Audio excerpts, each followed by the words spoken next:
NTR TV వీక్షిస్తున్న ప్రేక్షకులందరికీ నమస్కారం. ఈ రోజు మన ముఖ్య అతిథులు గౌరవనీయులు శ్రీ నారా చంద్రబాబు నాయుడు గారు మరియు వైఎస్ జగన్మోహన్ రెడ్డి గారు. శ్రీ నారా చంద్రబాబు నాయుడు గారికి ముందు స్వాగతం పలుకుదాము. జై భవ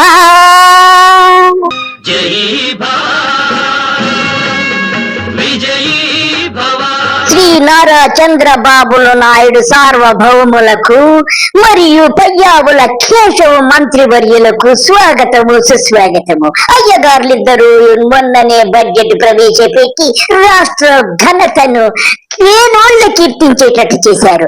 అయితే అయ్యగారు ప్రకటించిన సూపర్ 6 కు 5 పైసలు కూడా కేటాయించని ఘనత మా బాబు గారికే చెందుతుంది. వారు ఏమి మాట్లాడితే అదే కరెక్ట్, వారు ఏమి చెబితే అదే కరెక్ట్. నేను కూడా వారి మాటను ప్రగాఢముగా నమ్ముతున్నాను. ఇకపోతే అయ్యగారు ఎలక్షన్ టైంలో జగను 14 లక్షల కోట్ల రూపాయలు అప్పు చేసి రాష్ట్రాన్ని అధోగతి చేసి శ్రీలంక చేశాడని కారు కూతలు, బస్సు కూతలు, జీపు కూతలు, లారీ కూతలు కూసి ఇప్పుడు 4 లక్షల కోట్లు తగ్గించి 10 లక్షలని చెబుతున్నారు. ఇకపోతే అసెంబ్లీలో 6,46,000 కోట్లు మాత్రమే అని చెప్పి అబద్ధాలకు బ్రాండ్ అంబాసిడర్ గా బాబు గారు నిలిచారు. 2 నెలలుగా చూస్తున్నాను. అన్ని శాఖలు సమీక్షలు చేశాను. అసెంబ్లీ అయ్యింది. కానీ ఈ రోజు మీరు చూస్తే ఖజానా దివాలా తీసింది. మామూలు కాదు, 10 లక్షల కోట్ల రూపాయలు అప్పు చేశారు. వడ్డీ అసలు కట్టాలంటే సంవత్సరానికి 80 నుంచి 90 వేల కోట్ల రూపాయలు కట్టాలి. ఆదాయాన్ని పెంచకపోతే మనకొచ్చే ఆదాయం అప్పులు కట్టడానికి కూడా చాలే పరిస్థితి లేదు. బాబు గారు ఎలక్షన్ కు ముందు ఏమి చెప్పారు? సంబలం కోట్లు సంపాదించే టెక్నిక్స్ అన్ని నేర్పించేస్తానని చెప్పి ఇప్పుడు బీదర్పులు అరుస్తూ ఖజానా ఖాళీ అయ్యింది, ఏం చెయ్యాలో అర్థం కావటం లేదని ముసలి కన్నీరు కరుస్తున్నారు బాబు గారు. బాబు గారు టీవీలు మాధ్యమాలు లేని కాలంలో మీరేం చెబుతారో నడిచింది. కానీ ప్రజలందరూ విజ్ఞులు సార్. మీరు నోరుంది కదా అని ఇష్టం వచ్చినట్టు మాట్లాడడం కాదు. ఒక్కసారి సీతారామన్ గారు 2023లో రాష్ట్ర అప్పుల గురించి ఏం మాట్లాడారో ఒక్కసారి వినండి. ప్రజలను తప్పుదారి పట్టించొద్దు. ఏపీలో అప్పులపై కేంద్ర ప్రభుత్వం క్లారిటీ ఇచ్చింది. 2019 నాటికి రాష్ట్ర అప్పు 2,66,451 కోట్లు ఉండగా వైసీపీ ప్రభుత్వం అధికారంలోకి వచ్చాక అది 4,42,442 కోట్లకు చేరుకున్నట్లు ఆర్థిక మంత్రి నిర్మలా సీతారామన్ తెలిపారు.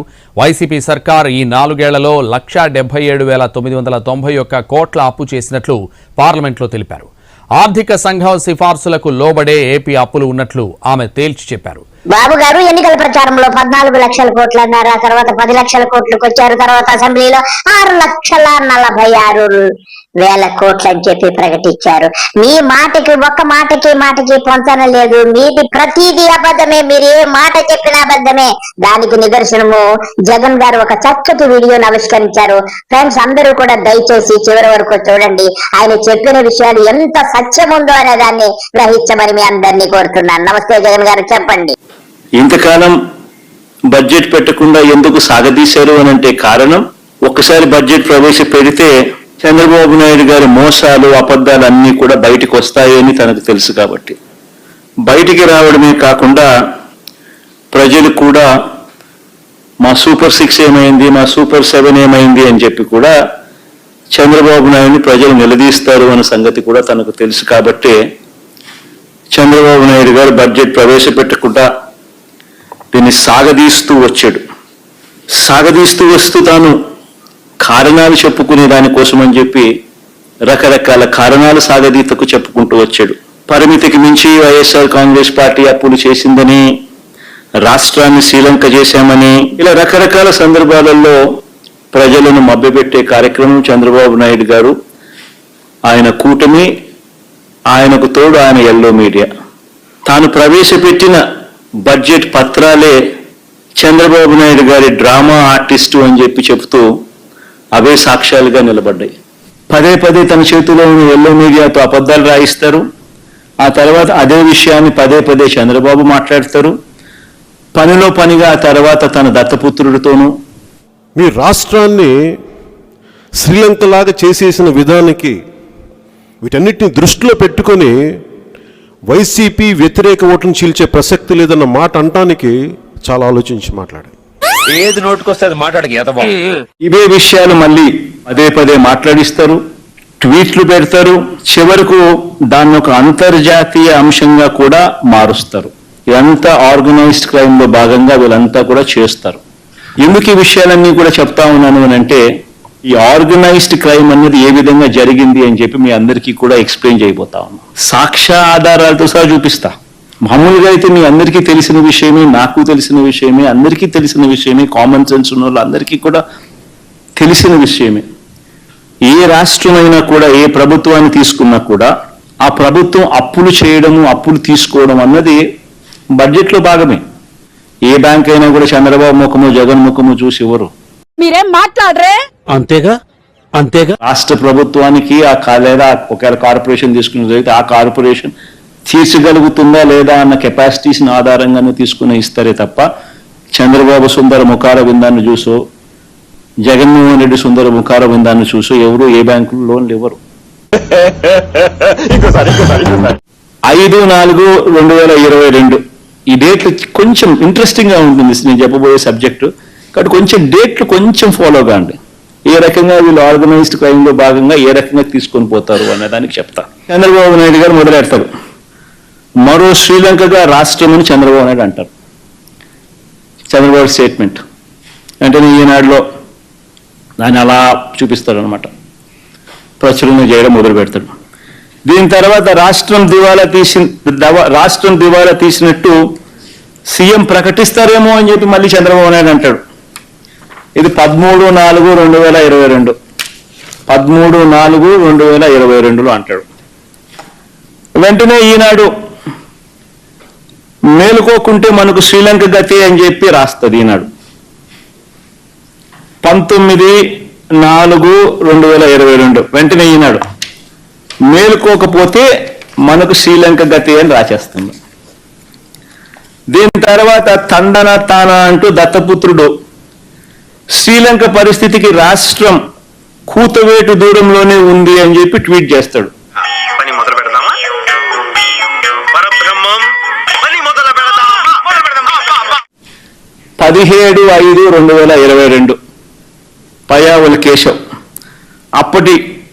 ఇప్పటి టీడీపీ ఆర్థిక మంత్రి ఆ రోజు ఏమంటాడంటే, శ్రీలంక కంటే రాష్ట్రానికి 4 రెట్లు అప్పు అని చెప్పి తానంటాడు. అది 21/7/2022. దాని తర్వాత మళ్ళీ దత్తపుత్రుడు మళ్ళీ అంటాడు, అప్పులతో ఆంధ్ర పేరు మారు మోగిస్తున్నందుకు అప్పు రత్న అంటూ పేరు పెట్టాలని మరో ట్వీట్ చేస్తాడు. దాని తర్వాత వెంటనే చంద్రబాబు గారు వదినమ్మ గారు బీజేపీలో టీడీపీ నాయకురాలు రాష్ట్రం రుణం 11 లక్షల కోట్లు అని మరొక స్టేట్మెంట్ ఇస్తారు. ఇవిడ చూసినట్టు, ఇవిడ తెలిసినట్టు స్టేట్మెంట్. రాష్ట్రం రుణాలేఖగా 14 లక్షలు అని ఆయనతో చెప్పించేసేస్తారు. చూస్తూ ఉంటే, గమనిస్తూ ఉంటే మీ అందరికీ అర్థమవుతా ఉంది 10 పోయింది 10. నేను ఒకటే అడుగుతా ఉన్నా, వీళ్ళు ప్రచారం చేసినట్టుగా 14 లక్షల కోట్లు ఏమైంది, 12.5 లక్షల కోట్లు ఏమైంది, 10 లక్షల కోట్లు ఏమైంది?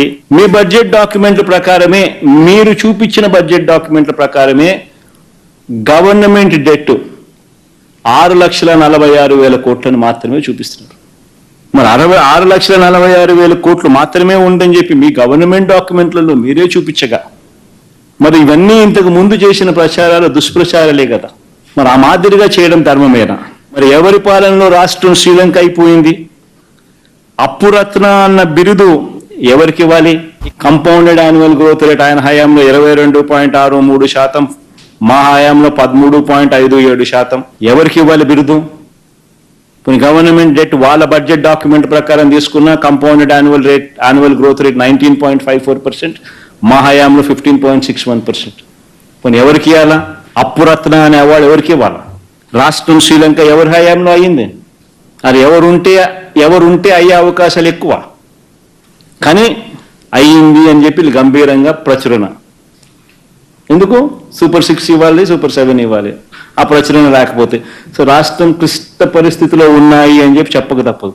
ఇంకా అన్నిటికన్నా గుర్తుపెట్టుకోవాల్సింది ఏం తెలుసా, మా 6,46,000 కోట్లు ఏదైతే 3,13,000 కోట్లు వాళ్ళ హయాంలో, వాళ్ళ బడ్జెట్ డాక్యుమెంట్స్ లో వాళ్ళ హయాంలో 1,32,000 నుంచి 3,13,000 కోట్లకు చంద్రబాబు నాయుడు ఏదైతే తీసుకొని పోయాడో, ఆ 3,13,000 కోట్ల నుంచి మేము ఏదైతే 6,46,000 కోట్లకు మేము ఏదైతే తీసుకొని పోయామో అది కూడా సగటు annual growth rate, compounded annual growth rate Chandrababu Naidu హయాంలో 19.54% ఉంటే మా హయాంలో 15.61% ఏదైతే చంద్రబాబు నాయుడు గారి కన్నా తక్కువ చేసినామో, ఇవన్నీ కూడా ఏంటి 2 సంవత్సరాలు కోవిడ్ ఉన్న పరిస్థితుల మధ్య ఈ పర్ఫార్మెన్స్ మాకు ఎందుకు అవార్డు ఇవ్వాలి అని అంటే 2 సంవత్సరాలు కోవిడ్ ఉన్నా కూడా చంద్రబాబు కన్నా బెటర్ పర్ఫార్మెన్స్ ఇచ్చినాం. కోవిడ్ వల్ల దేశం కాదు ప్రపంచ ఆర్థిక పరిస్థితులన్నీ కూడా అతలాకుతలమైన పరిస్థితులు, రాష్ట్రంలో కూడా అతలాకుతలమైన పరిస్థితులు, రాష్ట్రంలో రావాల్సిన ఆదాయాలు తగ్గిన పరిస్థితి, రాష్ట్రంలో అనుకోని ఖర్చు పెరిగిన పరిస్థితులు, ఇన్ని నేపథ్యంలో కూడా చంద్రబాబు నాయుడు కన్నా బెటర్ పర్ఫార్మెన్స్ ఇస్తూ ఉన్న డేటా. ఫ్రెండ్స్, ఇప్పటి వరకు చంద్రబాబు గారు చెప్పే అబద్ధాల గురించి చక్కటి వివరణ ఇచ్చారు జగన్ గారు. ఆయన బడ్జెట్ గురించి అయితేనేమి, ఎలా అప్పులు చేశాడని కానీ, ఆయన అప్పుల గురించి కానీ పూర్తి క్లారిటీ ఇచ్చారు. ఇంతకంటే ఎవరు కూడా క్లారిటీ ఇవ్వలేరు, అంత చక్కటి వివరణ ఇచ్చారు ఆయన. కానీ ఈ చంద్రబాబు మాత్రము ప్రతిదీ అబద్ధమే, ప్రతి మాట అబద్ధమే చెప్తే ఇలాగే 5 సంవత్సరాలు గడిపేస్తాడు. సూపర్ 6 లేదు, అది పెద్ద పాపర్ 6 ఎప్పుడు అయిపోయింది. ఎవరికి కూడా ఎటువంటి పథకం అందదు. 24 గంటలు గత ప్రభుత్వాన్ని దూషించడమే ఇతని యొక్క ధ్యేయముగా పెట్టుకొని ఈ 5 సంవత్సరాల కాలము గడిపేస్తాడు. ఇదండి ఫ్రెండ్స్, ఇంతటితో ఈ యొక్క కార్యక్రమాన్ని ముగిస్తున్నాను. అందరికీ నమస్కారము, బాయ్.